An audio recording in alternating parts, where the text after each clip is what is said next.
Now that Phoebe has been out for a couple of days, I've had plenty of time to test her out and play her for myself and form my opinions on her. And trust me, there's more to it than I initially thought, because Phoebe is definitely a good character, but there is a couple of pros and a couple of cons I didn't realize before she came out. First, I'm going to discuss her performance in Tower, then her performance in the new Wuthering Wastes, and then finally I'll be going past each of the pros and cons I made in my pros and cons video and see if they were accurate or not. Starting with Phoebe's performance in the Tower of Adversity.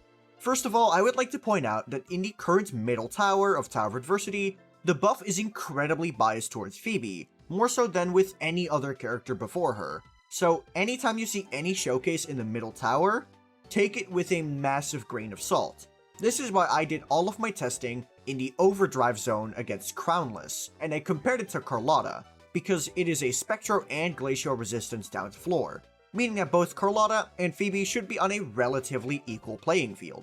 And oh man, Phoebe, while she did perform worse than Carlotta, is still an incredibly strong character who performed even closer to Carlotta than what I initially suspected. Carlotta is an incredible character, as we all know. Especially for single target content, she might be one of the most powerful characters in the entire game. But Phoebe looked at that and said, what if I did that as well? She was able to dispatch of the Crownless in usually 10 seconds more time than Carlotta, but the investment levels weren't exactly equal. My Carlotta had a very well-built Zhezha on her side. Meanwhile, my Phoebe's supports tended to be underbuilt, especially the Rover, meaning that the gap was closable. Even if we cancel out the talent levels that I had on my Phoebe that weren't on my Carlotta, we still get to about equal results to what I already had, Phoebe being a little bit slower. But that's fine, because Phoebe has her own advantages. For example, if we are in a tower floor that has multiple waves of AoE mobs, Phoebe is going to outperform Carlotta, because Carlotta mostly deals in single target damage, whereas Phoebe is able to handle multiple targets just fine, giving Phoebe a bit of an advantage in those scenarios. So Phoebe definitely earns her spot in tier 0 if you ask me. It's definitely arguable, but I would still say that Phoebe deserves the spot there, alongside Jinchi and Carlotta. Camellia is also a strong character that competes with Phoebe, having similar amounts of DPS and clear times, and also both being good AoE units. But Phoebe is much easier to use than Camellia, because Camellia is punished for not hitting every single hit of her basic attacks, whereas Phoebe doesn't really have any harsh punishments like that. The only real nitpick she has is when a new wave of enemies spawn, you have to reapply Spectrofrazzle, but Phoebe doesn't mind this, because it's not like there's any big outro skill buffs that Phoebe would really like to keep. So, in my opinion, in Tower, Phoebe is just straight up better than Camellia. But Whimpering Wastes was added in this update, and Whimpering Wastes is a new endgame that has just as much weight as Tower of Adversity. So how does Phoebe do here? Well, it's definitely not as good as Tower. I think that she's not a tier 0 character here, but she's far from bad, unlike what most people have been saying. A lot of people have been using the fact that you need to reapply Spectrofrazzle as a big negative towards Phoebe, but I think that is a take born from misunderstanding of how you're supposed to play the game mode. Whimpering Wastes very much encourages you to have a constant and consistent sort of damage output, and not really caring about how big that damage is. Obviously, the bigger the better, but if it's smaller than the hits you would get in TOA, that's fine, because you are dealing with lower HP enemies. High AoE is also incentivized in this game mode. But why do I specify this? Well, it's because dual TPS comps are stronger than ever before, and it's not in the way you would play them in TOA. In TOA, you're constantly swapping between your two DPSs to try and get as much damage out of them as possible. But in Whimpering Wastes, it's not really the same. While quick swapping is definitely still a good idea in Whimpering Wastes, it's not as good as just straight up using them as if you would a hypercarry, because the logic behind it in this game mode is that you are covering for each other's downtime. You don't need that many buffs. Having like one rejuvenating glow character in your team is enough, because your tokens also make up for the buffs that you're losing. So if you're running dual DPS, you can cover for each other's downtime. So if Rover's things are on cooldown and you don't have Spectrofrazzle on the enemies, you can swap into another DPS, Some of Phoebe's best performing comps have been with Jian or with Chang-Li. Chang-Li or Jian have good AoE while being able to cover for Phoebe's downtime, and Phoebe is also able to cover for their downtime, and because she doesn't have a strict duration on her damage mode, this is very useful and also very comfortable, because you don't need to spend a certain amount of time on Phoebe. She very much is allowed to swap in and out whenever she pleases. So overall, for Whimpering Wastes, Phoebe is an incredible character, but you have to know how to use her.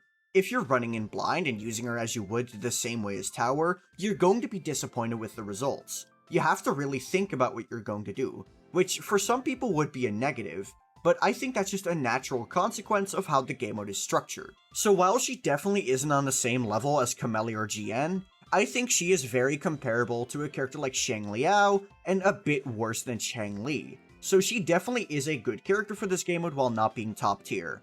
What she needs, in my opinion, is an off-field Spectrofrazzle applicator. Maybe Zani will have a similar kit to Phoebe, where she can be both a sub DPS and a main DPS, it just depends on what you prefer. But we'll have to wait until Zani leaks, and I don't want a future impact here. If Phoebe was not a good character in her current state, I wouldn't be recommending her, but she is a good character in her current state, meaning that any potential upgrades are just that, upgrades. Now let's move on to the pros and cons that I mentioned in my Phoebe pros and cons video. First of all, her teammate selection is quite massive, and thanks to Whimpering Wastes, it's even more extensive than I initially thought. First of all, I mentioned dual carry comps. In Tower, these do feel a little bit awkward, but because of Whimpering Wastes, dual carry comps are very strong.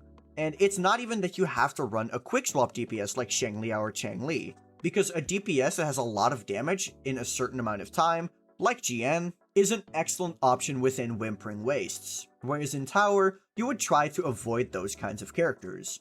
But there's also a hypercarry selection. From the teams I tried in the hypercarry genre, being with Sanhua, Mortefi, and with Verena, I found that they all perform relatively equally. And because Phoebe has multiple team options that all perform to a very high degree, this means that you're almost always able to use your Phoebe in some kind of way in your Tower experience. There's not a single way that you cannot use your Phoebe. There's also the fact that Phoebe has great AoE, which is still true. Whimpering Wastes is the excellent place to see this. As long as you apply Spectrofrazzle to enemies, your heavy attack Starflash will be able to decimate an entire wave of enemies. And even if there's no Spectrofrazzle, your Ultra Skill and Ultimate also do a very solid amount of AoE damage, allowing you to take care of waves even when Spectrofrazzle isn't available. But I would still recommend playing her alongside another DPS, as I said before. There's also the fact that Phoebe's playstyle is incredibly simple, and anyone can pick her up.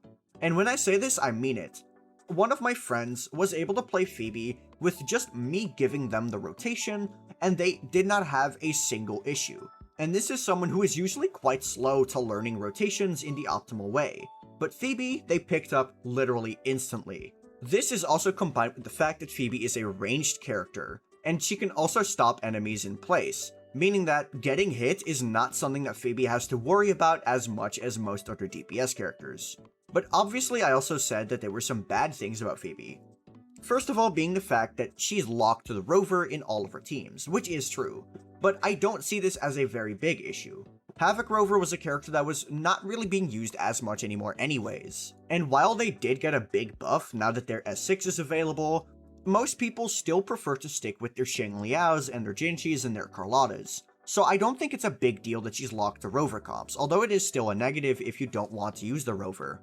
I also said that she can't take advantage of most Ultra skills, but considering the fact that her performance is already good, I'd say this just translates to Phoebe being very flexible with her rotation, meaning that she is able to do whatever she wants whenever she wants. As long as your buffs are up, aka Rejuvenating Glow and Fallacy of No Return, you'll be fine, which is a big plus for Whimpering Wastes.